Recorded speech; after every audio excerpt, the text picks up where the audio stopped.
Olá, meus amigos, que a paz de Jesus esteja entre nós, sempre em nossos corações, para que possamos juntos evoluirmos com segurança, com tranquilidade, com a certeza do amparo espiritual.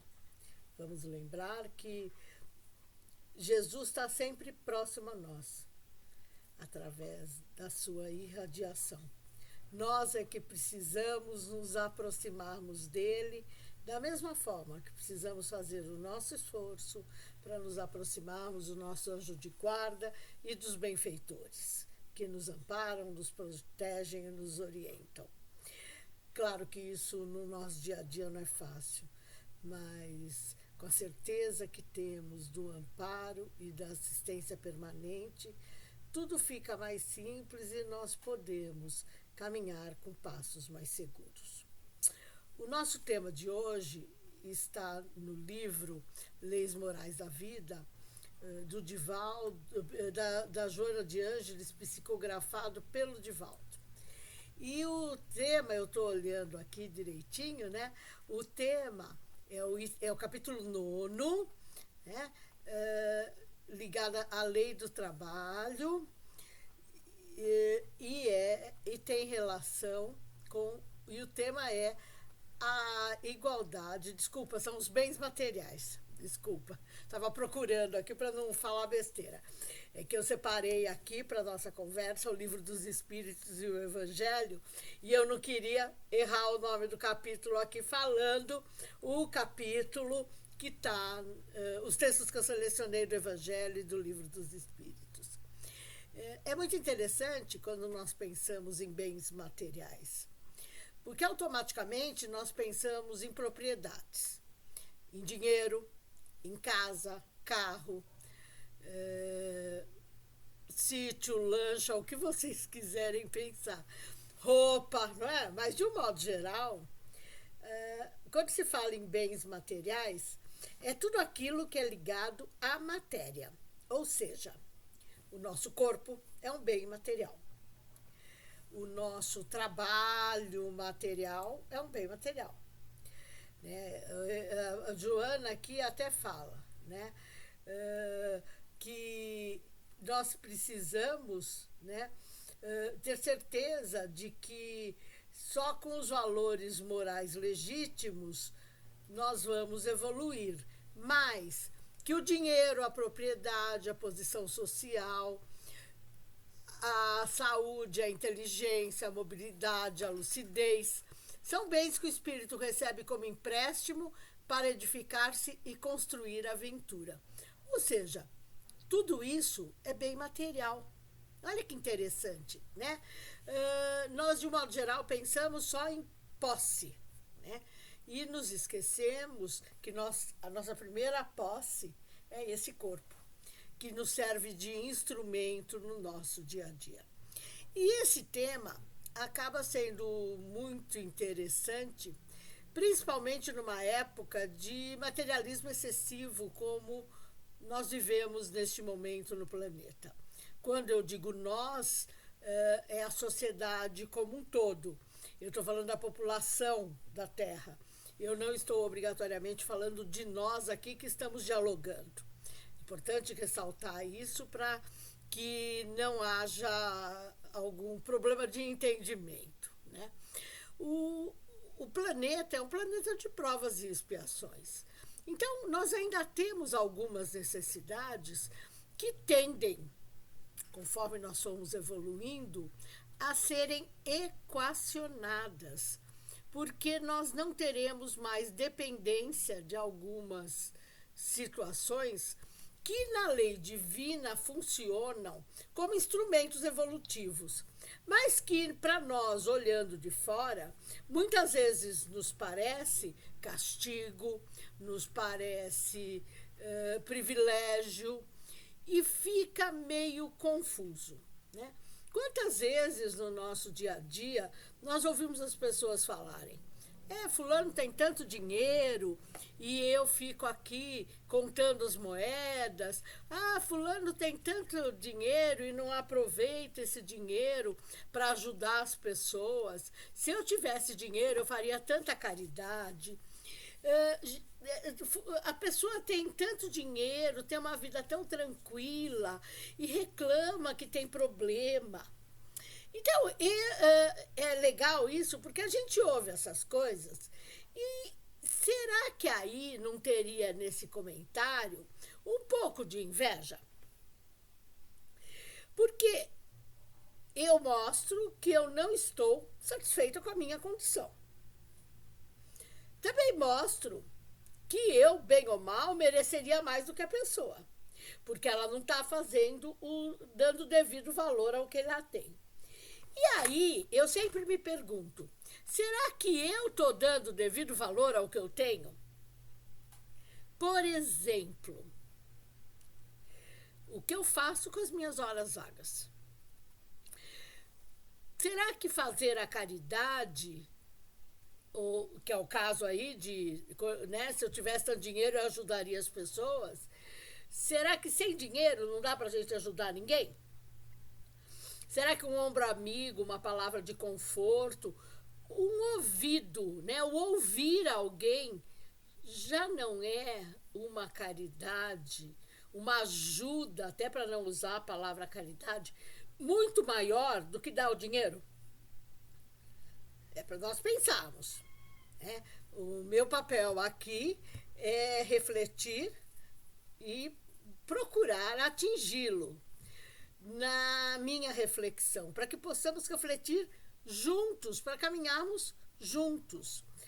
No Livro dos Espíritos, este capítulo está, na verdade, eu falei que era a lei do trabalho, porque tem relação com o trabalho, mas está também na lei da igualdade. E fala da desigualdade das riquezas. Porque quando nós falamos em igualdade, nós temos que pensar também na não igualdade, ou seja, na desigualdade. Porque cada um, né? Porque tem pessoas tão ricas e pessoas no limite aí, né, na zona da miséria. E Kardec pergunta isso para os espíritos lá em 1856, 57, porque o livro foi lançado em 58, né? Na questão 808. E eu vou ler aqui para vocês. A desigualdade das riquezas não tem sua origem na desigualdade das faculdades que dão a uns mais meios de adquirir do que a outros.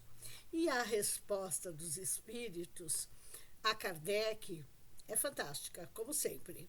Sim e não. Que dizes da astúcia e do roubo? Olha que interessante, né? A facilidade de adquirir tem que estar vinculada também ao cumprimento da lei divina. Então, quando nós pensamos no roubo, o outro enriquece, mas essa fortuna, esse dinheiro, a gente pode pensar no tráfico de drogas, tem tanta coisa aí, né, pra gente, que a gente se depara no nosso dia a dia. A gente precisa pensar como nós adquirimos. Eu falo nós, por quê? Porque, na verdade, se a gente herda, a gente não fez nada para receber aquele dinheiro. Mas isso não tira de nós a responsabilidade para com o seu uso. Então, a riqueza tem um objetivo básico. É nos ajudar que evoluamos com ela, mas que ajudemos o outro a evoluir. Essa evolução não é obrigatoriamente econômica, financeira. Pode ser uma evolução intelectual, moral, né? Eu posso não dar dinheiro, mas possibilitar meios para que o outro estude, se desenvolva, aprenda, conquiste melhores cargos, melhores posições no campo profissional e, dessa forma, merecer um pagamento mais elevado do que ele merece hoje. Nós vemos isso acontecendo muito no nosso dia a dia, com toda a tecnologia que está envolvida na nossa vida. O trabalho hoje, se compararmos com o século XVIII, XIX, vamos comparar com o XIX, que é o século que Kardec viveu, né? O nosso trabalho hoje é muito mais intelectual do que braçal. Inclusive, em trabalhos que até meados do século XX, até, sei lá, mais até do que meados, vamos pensar em 1980, antes da popularização dos computadores, mais ou menos na década de 90. Tá? Então, a gente pensando aí, até os anos 1980, 1990, o nosso trabalho não era tão intelectual ainda. Por quê? Uma secretária, um professor, um jornalista, ele dependia de ferramentas mecânicas, como uma máquina de escrever. Para fazer pesquisa, a gente ia a uma enciclopédia de papel, e às vezes tinha que ir até uma biblioteca, porque nós não tínhamos fácil acesso a essas coisas.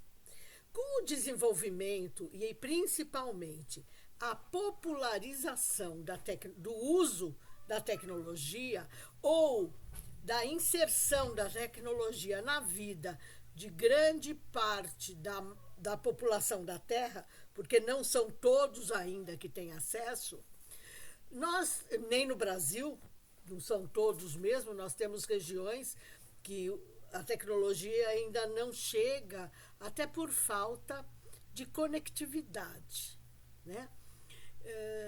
De energia elétrica. Então, tem aí vários pontos a serem considerados. Mas vamos pensar aqui, nós em São Paulo, ou você, onde quer que esteja, se você está na internet, me ouvindo, dialogando comigo, você está usando tecnologia. É bem simples isso, né?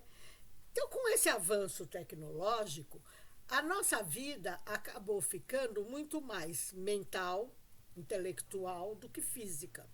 As nossas atividades. Por exemplo, antes, para abrir o vidro do carro, a gente tinha que virar uma manivela. Às vezes a manivela emperrava, você tinha que fazer força no vidro para ele descer. Às vezes você tinha que ajudar o vidro a subir, não era assim? Ou seja, nós despendíamos energias físicas para a realização de tarefas. O controle remoto é outro exemplo, né? Nós vemos hoje pessoas que moram em apartamentos de 25 metros quadrados e que põem cortina com automática, ou seja, com controle remoto, né?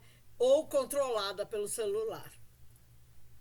Vocês vão falar, mas isso é muito caro. Então, gente, há 30, 40 anos atrás, computador também era uma coisa muito cara, celular, quando surgiu, era caríssimo. Tudo vai popularizando. E com a popularização, o custo cai.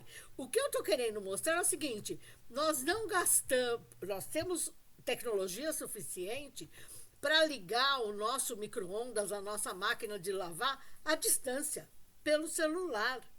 Não precisa mais apertar o botãozinho e ir até a máquina.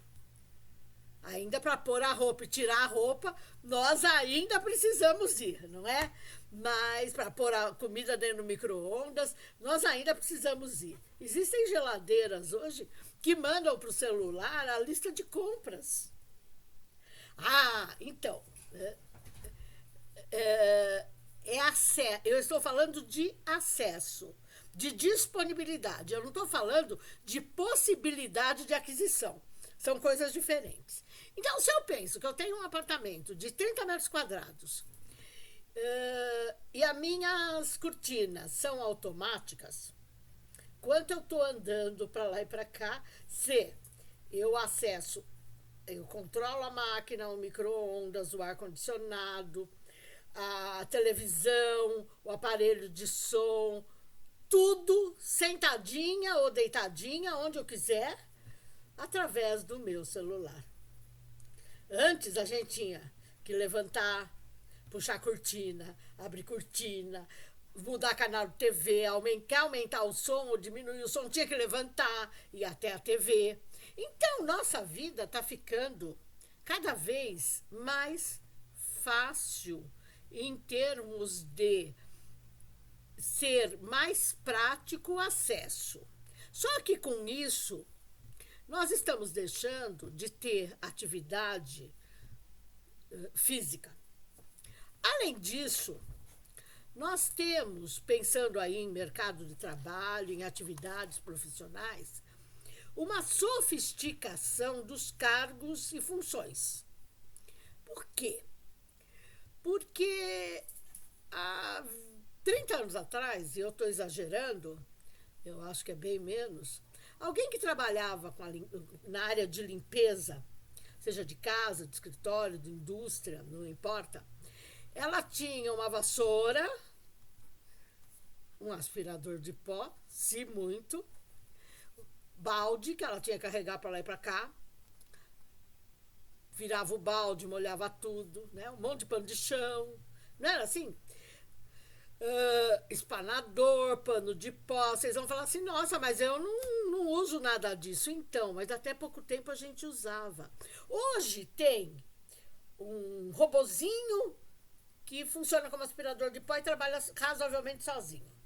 Ele engancha de vez em quando nas coisas, mas ele trabalha. Ele dá para tirar o grosso, né? Nós temos equipamentos de limpeza que torce o pano, que torce lá a vassoura, né? Nós temos extensores para limpar vidro, essas coisas que não existiam antes. Isso mostra o nosso avanço e a especialização de quem usa isso. Eu, por exemplo, se tiver que usar aquele aparelho lá que tem o balde, o pano, o rodo, tudo junto, eu não sei usar, eu vou precisar de um treinamento.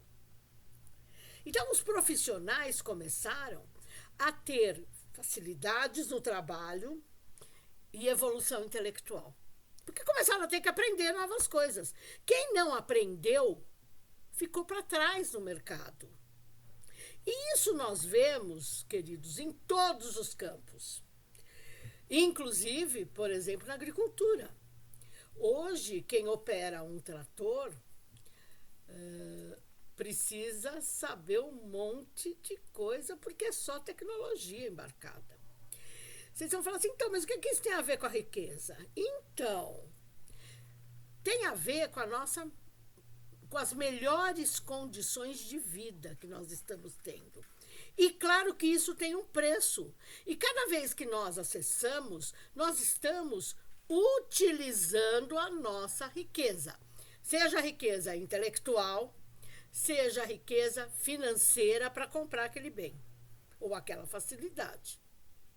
Então, a nossa vida é cada vez mais intelectual do que física, no sentido do trabalho, do esforço, da dedicação. Então, quando se fala dessa desigualdade de riquezas, ou como diz a Joana aqui, dos bens materiais, nós temos que pensar como nós estamos usando esses bens, se nós estamos de verdade nos dedicando a aprender como usá-los, para podermos avançar, e como nós estamos utilizando no sentido da utilidade daquilo. Por exemplo, eu uso a rede social, eu uso a internet aqui para conversar com vocês, para fazer o meu trabalho profissional, para bater papo com amigo, para uma série de coisas. Mas eu também poderia usar para difamar as pessoas, para soltar fake, né? Notícia. Eu não gosto de falar fake news, porque para mim notícia não é mentira, notícia é verdade. Então, se é fake, não é notícia, ok? Sei que muita gente discorda, mas é só para eu colocar qual é a minha visão sobre isso, né? Para distribuir em verdades, difamações, como eu falei, criar discussões, brigas, dissensões, cisões completamente desnecessárias. Antes eu também podia fazer isso, mas a minha capacidade de ação era limitada. Hoje a minha capacidade de ação é ilimitada. E se eu virar, e se aquela informação, aquele comentário virar trend topics, nós sabemos que dá para ganhar dinheiro com isso. Olha que coisa maluca, né? A gente tem tido atualmente toda uma discussão sobre as pets, né? O uso, algumas pessoas estão enriquecendo muito e algumas pessoas estão chegando à miséria, não tendo nem o que comer. Porque usam o dinheiro da sua aposentadoria, das suas, né, o pouco que ganham, até as contribuições que o governo dá aí, as facilidades, não estou dizendo certo ou errado, entendeu? Eu não estou julgando, eu só estou aqui falando que as pessoas gastam tudo o que têm, não importa se muito ou pouco, na busca de uma fortuna que não obrigatoriamente é para ela. Como muita gente que nasce rico ou que herda uma grande fortuna também pode chegar à miséria, se não souber administrar seus bens. Quando a gente vai para o Evangelho segundo o Espiritismo, o texto que chama Utilidade Providencial da Fortuna, que é bem grandinho, e tem também um outro que é Desigualdade das Riquezas, esses dois textos estão no capítulo 16, que é servir a Deus e a Mamon. Mamon era um deus pagão, né, que representava a fortuna, o dinheiro, né? E são os itens, só para se vocês quiserem ler, 7 e 8, tá? 7 e 8. E tem também o 9, que é a verdadeira propriedade. Eu vou me basear aqui um pouquinho para a nossa conversa, porque esse capítulo traz um texto muito interessante que tem a ver com essa evolução intelectual que eu estava falando, que é a parábola dos talentos. É uma parábola de Jesus, segundo Mateus, né, e tem em outros evangelhos também, mas o que Kardec seleciona é o Evangelho de Mateus, que fala de um senhor muito rico que viajou e deu alguns talentos, que eram um dinheiro, era o valor de uma moeda, para 3 servos. Um ganhou 5, outro ganhou 3 e o outro ganhou só 1. E ele disse que quando ele voltasse, eles iriam prestar contas. Como sabiam que esse senhor era muito severo, cada um buscou cuidar deste dinheiro, que não era dele, era do patrão, né, era do senhor, para prestar contas quando ele voltasse. E um multiplica, um dobra, e o que ganhou só uma moeda, escondeu, de medo de perder o dinheiro. Então ele escondeu o dinheiro, ele não fez nada com aquele dinheiro. Então quando o senhor volta e pede satisfação, né, chama os servos para ele, os funcionários dele, para prestarem contas do que fizeram com o dinheiro, esse que tem um só leva uma grande bronca, porque por medo ele não correu o risco de ganhar alguma coisa. É como a gente pôr o dinheiro numa poupança, num investimento qualquer, e nada acontecer. Depois de um ano, o valor continua o mesmo. Há países em que isso acontece, mas não é o caso nosso aqui, da nossa realidade no dia a dia, né? No Japão, por exemplo, nós temos juro negativo. Ou seja, você deposita dinheiro e o rendimento, né, E se você vai fazer um empréstimo, o dinheiro que você pega também, o juro é negativo. Ou seja, é como se você não precisasse devolver. Não é bem assim. Fica meio equalizado. Mas é isso, nada acontece. Você não multiplica aquele dinheiro. E o que ele objetivava, esse senhor? Até ver, usando palavras do dia a dia hoje, o empreendedorismo, a iniciativa dessas pessoas para quem ele confiou seus bens. Nós, quando encarnamos, é como se nós recebêssemos talentos para evoluirmos, para aprendermos. Então, se nós ficamos estagnados, nós somos iguais ao trabalhador que enterrou o dinheiro, ele enterrou o talento de medo de perder.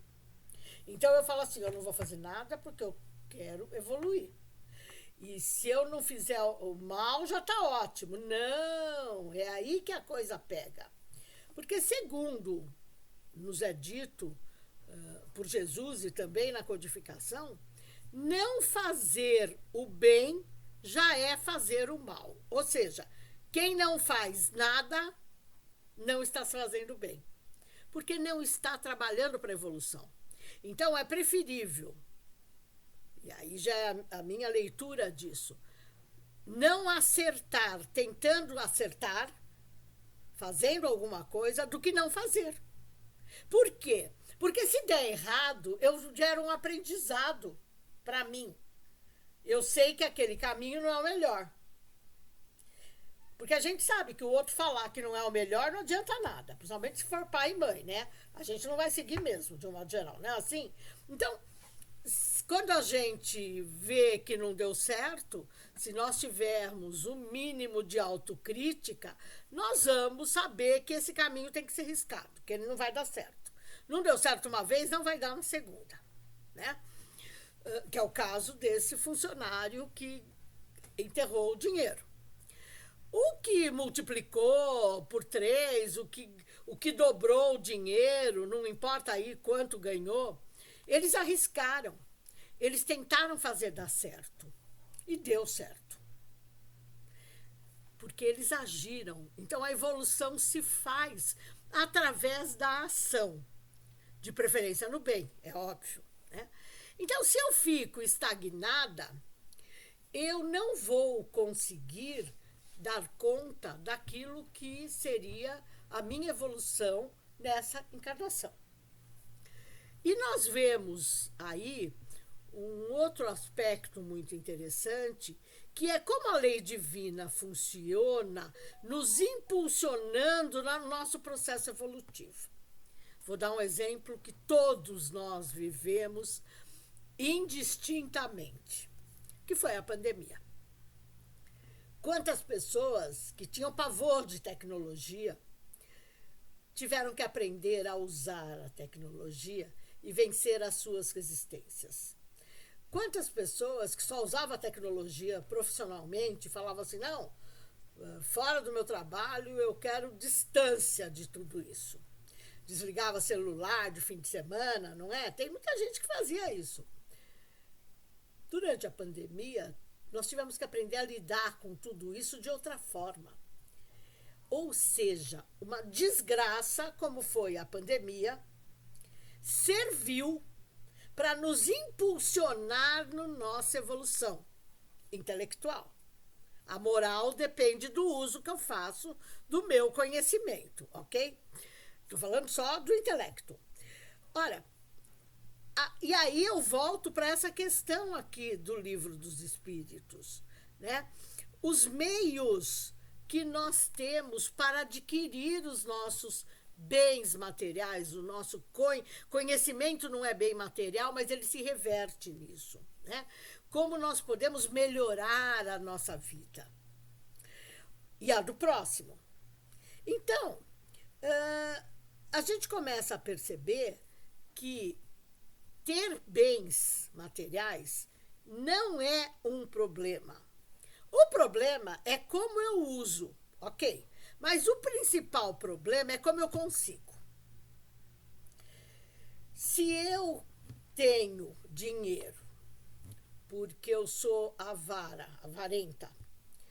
Faço minha família passar necessidades para guardar dinheiro. Eu me privo de uma boa alimentação, da alimentação necessária para o meu corpo poder me servir bem de instrumento de trabalho. Se eu me coloco na posição de não dar conforto para os meus familiares, porque tenho que guardar dinheiro a qualquer custo, essa riqueza não está sendo bem aplicada, nem bem obtida. O caminho que eu estou usando para obtê-la não é o melhor. E isso vale também para o roubo, para a exploração, para tudo isso. Agora, se eu uso o pouco que eu tenho ou o que eu não tenho ainda, mas para ajudar o outro a se desenvolver, começando, é claro, pela minha família, cuidando do meu corpo, tudo isso, pode ser que eu não fique rico no sentido de posse, de dinheiro, mas eu vou ficar pleno de bens materiais no sentido do emprego, né, que eu fiz, ou seja, da inteligência, da lucidez. Eu vou ter mais bens materiais, mesmo não ficando rica. Quantas pessoas criativas inventaram tantas coisas que facilitam a nossa vida, não é? Eu não tive capacidade para inventar, mas eu tenho que desenvolver a capacidade para usar, porque isso já me leva a evoluir. E nessa minha evolução eu posso ensinar o outro, eu posso ajudar o outro. Então, a gente queira ou não, vai sempre ter um dia em que nós vamos fazer as nossas contas de como nós estamos usando os talentos que nos foram dados e também essas oportunidades de usufruir dos bens materiais. No Evangelho, quando fala da utilidade providencial da fortuna, que eu falei para vocês, tem uma frase que é muito interessante. A riqueza é uma prova, estou lendo o Evangelho, mais arriscada, mais perigosa que a miséria, em virtude das excitações e das tentações que oferece, da fascinação que exerce. É o supremo excitante do orgulho, do egoísmo e da vida sensual. É o laço que mais poderosamente liga o homem à terra e desvia os seus pensamentos do céu. E aqui a gente vê que essa riqueza não é só, a fortuna não é só financeira. Vamos pensar em quem tem muita sabedoria e humilha o outro através do seu conhecimento. Vamos pensar nas pessoas que, por terem alguns cargos, alguns títulos, dão aquilo que popularmente a gente chama de carteirada. Ela usa o que ela conquistou para ter benefícios, ter privilégios que os outros não têm. E a desculpa é, bom, eu não tenho culpa se o outro não fez. Eu fiz. A hora que eu ajo dessa forma, ou que, pensando no saber, né, que eu não compartilho o meu conhecimento com as pessoas, eu estou perdendo grandes possibilidades de ajudar o outro no seu desenvolvimento. Vamos supor que eu chego num pronto-socorro, eu não estou bem, vejo que tem um monte de gente muito mal, mas como eu tenho aí um cargo, um título, eu uso isso para passar na frente de todo mundo. É um direito? Cada um sabe de si. E vamos supor que uma só, daquelas pessoas que estão passando muito mal, e que eu passei na frente delas, desencarna porque o atendimento demorou. Porque eu contribuí para essa demora. Eu sou corresponsável por isso. Ah, mas não era a hora dela? Não sei. Eu passei na frente, eu aumentei a fila. A lei divina não prevê isso. Ela prevê, e o objetivo é que eu vá agir dentro da moralidade usual. Não me beneficiar, não da carteirada. Então, eu impeço o outro de avançar e ainda tiro, teoricamente, benefício disso. E se o outro morreu na fila, não é problema meu. Ou seja, além de enterrar o talento, eu destruo o talento do outro. Eu tiro do outro a possibilidade de usar o talento dele. Outro exemplo.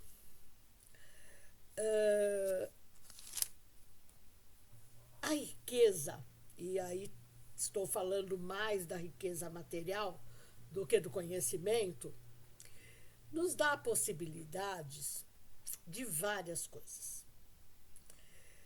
Nos dá a possibilidade de prejudicar pessoas que não gostam de nós, de quem nós não gostamos.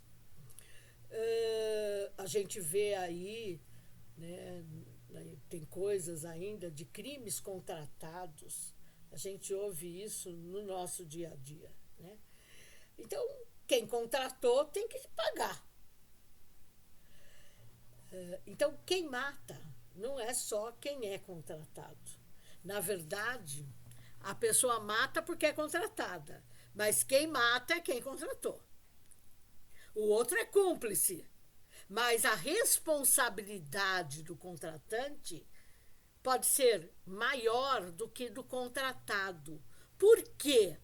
Porque o contratado pode não saber que ele vai ser penalizado. Eu estou pensando na lei divina, não estou pensando na lei dos homens. Porque a lei dos homens pode não achar nenhum dos dois e fica isso por isso, né? Mas vamos pensar na lei divina. Quem matou, um dia a consciência vai acusá-lo. E a lei divina cuida disso. Mas quem o contratou, o contratante, acaba sendo o promotor do erro do outro. Não importa se quem foi assassinado tinha que passar por isso ou não. Nós não podemos ser instrumentos da justiça divina. Porque se ninguém matar o outro e o outro tiver que morrer, o plano espiritual vai dar um jeito nisso e vai resolver o problema. A pessoa vai resolver o processo evolutivo dela. Ela vai sofrer a lei da causalidade. Só que a hora que eu me coloco como instrumento da justiça divina, eu não estou usando os meus bens materiais com o objetivo que ele tem, que é evoluir. Então, quem é pobre, quem está na miséria, não consegue usar o seu intelecto, a sua criatividade, o nome que quisermos dar, para fazer o mal dessa forma. Claro, pode até fazer, mas de um modo geral, toda a preocupação da pessoa está voltada à sobrevivência ou à subsistência, que é abaixo da sobrevivência, né? Ela tem que subsistir, subexistir. É existir abaixo do nível ideal. Sobreviver já está num ponto acima, porque é o sobre, está acima, né? É o viver no limite mais para cima. Até eu me atrapalhei aqui. O subsistir é abaixo disso. A pessoa não tem nem energia para o cérebro funcionar para idealizar essas coisas. Então, a forma como ela vai utilizar o pouco que ela tem é para ela continuar encarnada. Ou ela ela pode, no desespero, na ignorância, no desconhecimento, aceitar receber de alguém que tem dinheiro, ou seja, tem bens materiais, para prejudicar o outro, que ela nem conhece nem sabe quem é. Eu não sei, meus amigos, se eu estou conseguindo ser clara, para me fazer entendida por vocês, e aí esse problema é meu, de como nós temos que perceber essas engrenagens que estão presentes no nosso dia a dia. Porque nós falamos muito em bens materiais, mas nós, de um modo geral, falamos para nós. Quanto nós pensamos nisso para o outro? Por isso, no Livro dos Espíritos, está na lei da igualdade. Claro também que num mundo de provas e expiações, numa economia baseada, numa sobrevivência, numa vida baseada em dinheiro, o dinheiro ainda vai circular por bom tempo no nosso processo evolutivo.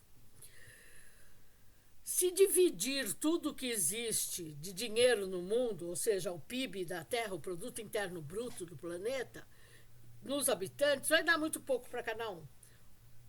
Isso significa que ninguém conseguiria comprar nada nem negociar nada.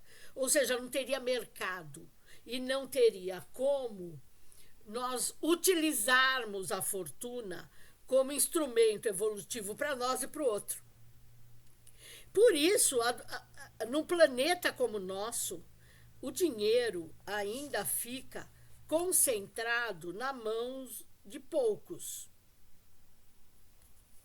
Certo? E dessa forma, há toda uma movimentação, há uma troca de posse desses bens materiais. Né? Kardec, no Livro dos Espíritos, na questão 814, que é no trecho sobre provas da riqueza e da miséria, pergunta para os espíritos: por que Deus concedeu a uns a riqueza e o poder e a outros a miséria? A resposta também é curtinha: para provar a cada um de uma maneira diferente. Aliás, vós o sabeis, essas provas são escolhidas pelos próprios espíritos, que muitas vezes sucumbem ao realizá-las. Ou seja, eu nasci, não é meu caso, estou dando um exemplo, com condições financeiras suficientes para ajudar muita gente. Mas aí eu me encanto com os prazeres que o dinheiro me dá e com o poder que ele me dá, e em vez de eu ajudar o outro, eu prejudico. Tem um texto aqui no Evangelho, nesse mesmo capítulo que eu falei para vocês, Servir a Deus e a Mamon, de um homem que a parábola é tido como a parábola do mal rico, que ele era muito rico, ele dava muita festa, jogava muita comida fora, essas coisas. E tinha um mendigo que comia os restos, né, que ele mandava jogar no lixo, e os dois desencarnam. E aí o rico vai, né, entre aspas, para as zonas inferiores. E o pobre, ele não sabe onde está. Aí ele é levado para ver onde o pobre está. E o pobre está, na parábola é dita, no seio de Abraão, que corresponderia aos céus. E ele fala assim: como ele está lá, se ele era tão pobre? Então, ele está lá porque ele usou da situação dele, de penúria, de miséria, sem reclamar, pensando em evoluir, enquanto o rico só usufruiu e desperdiçou. Legal nós pensarmos sobre o desperdício. Porque se os bens materiais, como foi ressaltado pela Joana de Ângeles, que eu li lá no comecinho para vocês, se os bens materiais servem para a minha evolução, e se eu recebo por empréstimo, eu vou ter que dar conta. E aí, como eu vou entregar meu relatório? Sabe, eu cheguei lá, descobri que viver no mundo de provas e expiações com dinheiro é muito mais agradável. E fiz tudo que me deu vontade. A lei de causalidade vai funcionar para mim também, como funciona para o outro. Tudo isso que eu estou falando faz parte do nosso dia a dia, como uma sociedade que vive num mundo de provas e expiações. A gente fala tanto em regeneração, né? Para nós nos regenerarmos, nós precisamos mudar o nosso olhar sobre tudo isso. E o primeiro olhar a mudar é sobre nós mesmos. E é difícil. Por quê? Porque nós temos que entender, eu volto lá para o início, que este corpo é um bem material. Que eu não uso bem. Acho que dá para vocês perceberem que eu tenho excesso de peso. Né? É facilmente percebido. Isso significa que eu como errado, que eu não me alimento bem, que eu faço pouco exercício. Significa um monte de coisa. E também, pela minha idade, isso já gerou algumas consequências, como diabetes, né? A pressão não muito normal, minha pressão não é alta, mas também não é normal, né? Não chega a 20, mas chega a 14, né? Então tem que tomar remedinho. Quando a gente olha essas coisas, a gente percebe que nós não estamos cuidando bem do nosso talento primordial, que é o corpo, para podermos nos expressar e evoluirmos. Então, vamos pensar em bens materiais olhando primeiro para as nossas atitudes conosco mesmo, não no sentido do individualismo, que também é tão disseminado hoje no nosso planeta, mas no sentido da evolução, do instrumento evolutivo. E aí nós vamos começar a perceber que a regeneração só vai nos atingir se nós mudarmos o nosso ponto de vista, o nosso olhar. Se nós começarmos a olhar para a nossa vida não como seres materiais, mas como um espírito em evolução rumo à condição de espírito puro. Quanto melhor for meu uso dos bens materiais, mais rapidamente eu vou ter condição de viver numa sociedade com justiça social. Bom, é isso, eu sei que eu já falei muito, né? Já estou estourando aqui meu tempo. Eu quero agradecer a você que esteve aqui comigo nesse período. Agradecer muito por essa oportunidade que me é dada de poder compartilhar a minha reflexão, certa ou errada, mas é a minha reflexão, para podermos tentar juntos caminharmos com mais efetividade para o bem, para o cumprimento da lei divina. Vamos agradecer essa oportunidade reencarnatória que nos é dada. Vamos agradecer toda a sustentação que recebemos no nosso dia a dia. E vamos agradecer pelos momentos que temos para pensarmos sobre como estamos caminhando no nosso processo evolutivo. Fiquem bem e se cuidem. Um beijo.